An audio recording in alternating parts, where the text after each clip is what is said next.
Hi, so we're going to work on section 3.1. Going to wrap it up, so 3.1 part 2. In 3.1, we're studying measures of center, and what we were looking at in the last video was mean, median, and mode for the basketball players. All right, so what I want to do is I want to move over to the notes. I'm going to share my screen.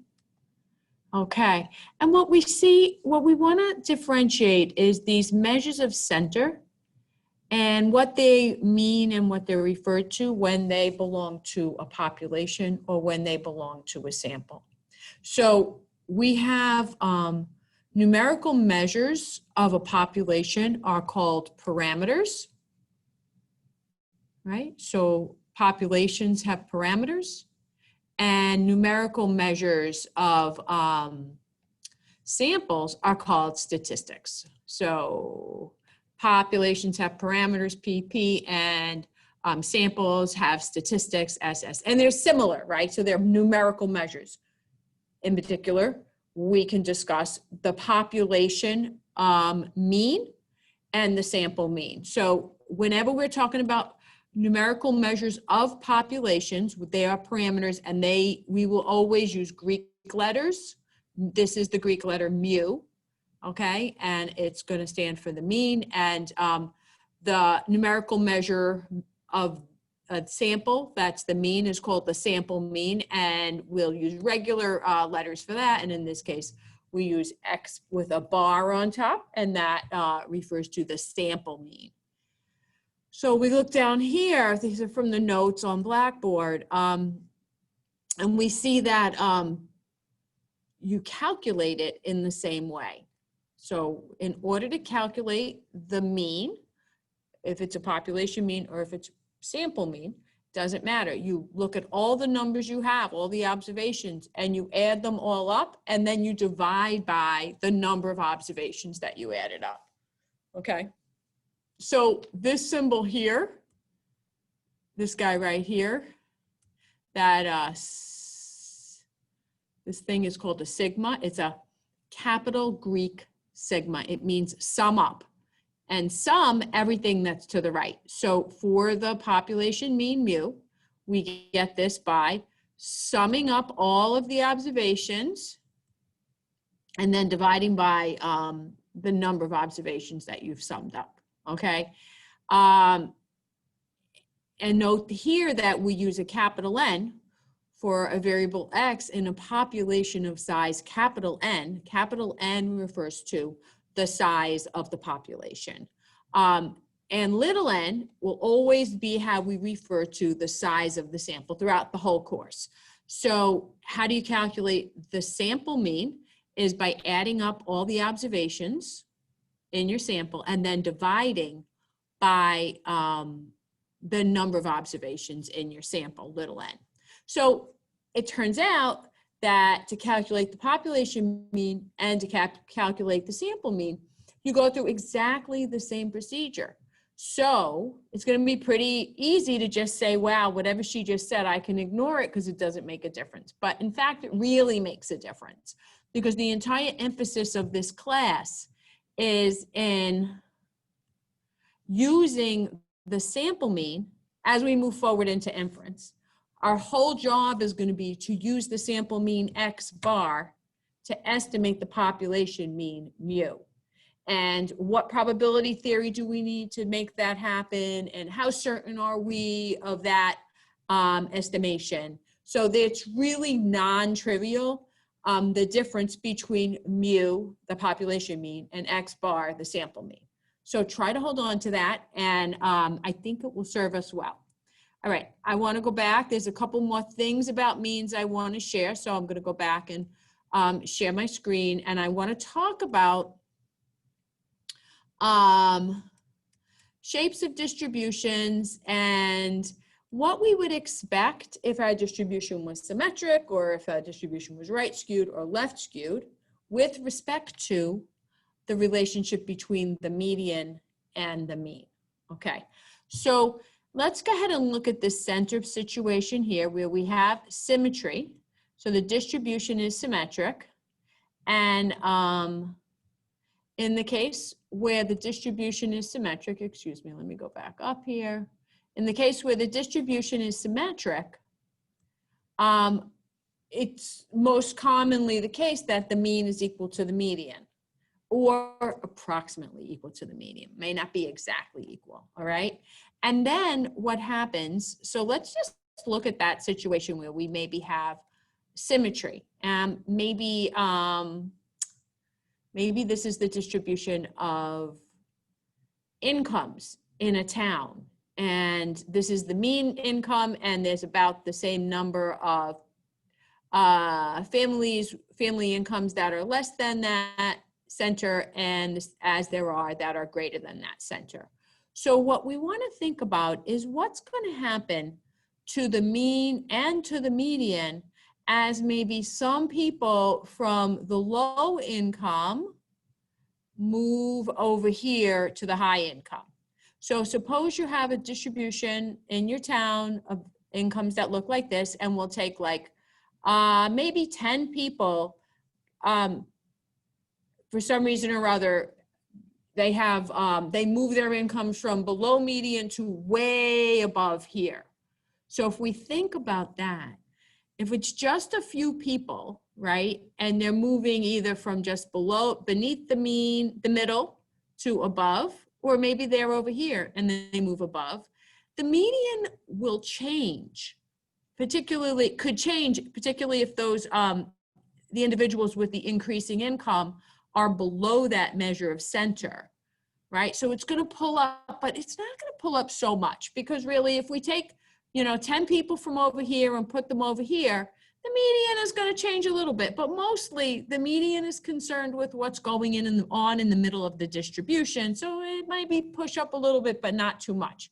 On the other hand, let's look at what happens to the mean. So I take, say 10 people from over here, and I give them incomes that are, say, 100 times what their incomes were before. So I move them all the way out here.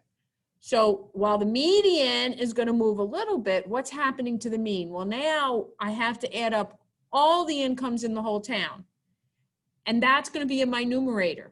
And so now what's happened is the value, the sum of the incomes of everybody, of all families in the town, household incomes, is going to increase quite a bit, because we have some people that have just, their income has maybe multiplied by 100 or multiplied by 1,000 or something like that. So the numerator gets quite a bit heavier. And so when that numerator gets heavier, we divide by n, the mean is going to end up being quite a bit heavier. So what we have is a situation over here. What's going to happen is my distribution is going to go from being somewhat symmetric to being somewhat right skewed, okay? And what happens is as people move over to get to the higher income, we end up with this right skewed distribution, and the median might move a bit, but the mean is going to move more. So we see that for a right skewed distribution, we would expect that the mean is greater than the median. A way to remember this is that the skew pulls the mean. So if the skew is to the right, then the mean is going to be to the right of the median. On the other hand, an exactly symmetric story would be that we start with a symmetric distribution and we pull a couple of these higher income folks and they end up being lower income folks for some reason. And now I end up having not as so much symmetric distribution, but a left skewed distribution. The median, it's going to change maybe a little bit depending on where in the distribution those with shifted income occurred, but it could change a little bit. The mean, on the other hand, is going to really change. So the skew pulls the mean. If we have a left skewed distribution, then the mean is less than the median. All right, so I do want to talk a little bit about, all right, and here's an example in the notes. We see that we have birth weights of babies, and this is a somewhat symmetric distribution, so we expect the mean to be about equal to the median. as it is. And I want to go through this one example where these are prices of homes in Lincoln, Nebraska. And if we look at these prices of homes, we see, and I've calculated this already, that the mean is 168,320, and the median is $148,700. So we have the mean is greater than the median. Would you expect this to be a right skew or a left skew distribution? Remember that the skew pulls the mean, and since the mean is to the right of the median, we would expect that this is going to be right skewed or have some home prices that are off to the right. So let's see what it looks like. And in fact, that's what it looks like. So we have this distribution, right? And an artifact of how I made my categories is that I have a little gap there, but in general, what we see is this right skew to the right, okay? And that lines up with what we were saying earlier, okay? So just to think about how means and medians react in certain situations, I want to introduce this concept of an outlier. An outlier is an observation that is outside the pattern of the data.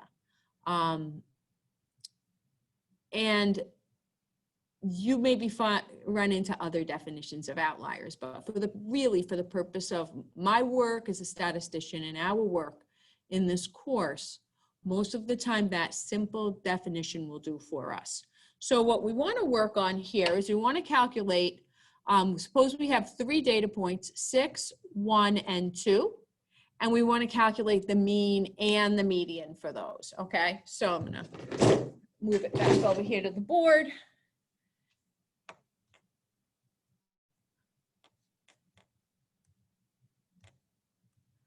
All right, and we have,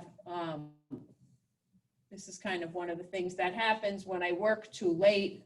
So this is the actual data, and then you kind of fall asleep and with my hand on the 0, and that 6 turns into a 6,000, okay? And 1 and 2. Okay, so what the 2 values I want to calculate are the mean and the median. And I want to identify, first of all, that this 6,000 is really there because it's an outlier as compared to the rest of the data, right? So it's kind of a small data set. Hard to really say that, but if you just go with me for a little bit. Okay, so if I calculate the mean, I get 9, 6 plus 1 plus 2 is 9 divided by 3. So the mean is 3. And over here, I want to have median. And my median, the ordered data set is 1, 2, 6. So the median is 2. Okay, now let's see what happens when we put that 6,000 in there. So the mean is going to be 6003 divided by 3, or 2001. That's my mean. So that 6,000 really pulled the mean, which you would expect. But the median, on the other hand, remains unchanged. So the median is still 2. So that's kind of the story, that outliers or right skews will pull the mean up without having too much effect on the median. All right, so I'm going to share again. Go back to the notes. A couple things I just want to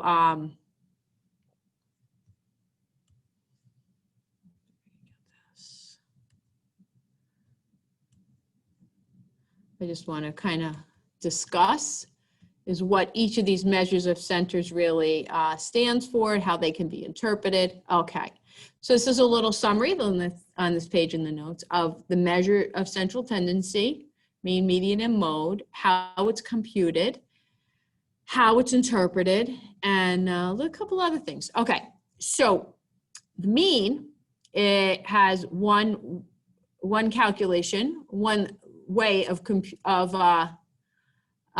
one notation, excuse me, for the population mean is mu, and for the sample mean it's X bar. And then if you are a physics buff, you might recognize this. This is the mean is actually the center of gravity. So it's kind of like the balancing point on a seesaw. If you had all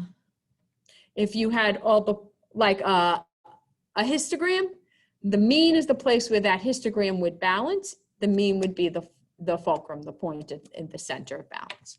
A median is calculated by arranging the data in ascending order and dividing the data set in half. We interpret it as 50% divides the 50% on the bottom from the 50% on the top. And if the data are very skewed, then the median might become a better measure of center than the mean. It isn't to say that the mean isn't useful. It always is, but it might not be as great a measure of center as we maybe see in that funny little example that we went over. Okay, and the final thing I want to talk about is the mode. So the mode is the most frequent observation. And something worth noting is that a mode is the only measure of center that can be calculated or for qualitative data. So qualitative data, that is like eye color or your major, right? Or the town you come from. So I can figure out what the mode town you guys are all from by looking at all the towns you come from and choosing the town that is most represented, that has the most of you coming from that town.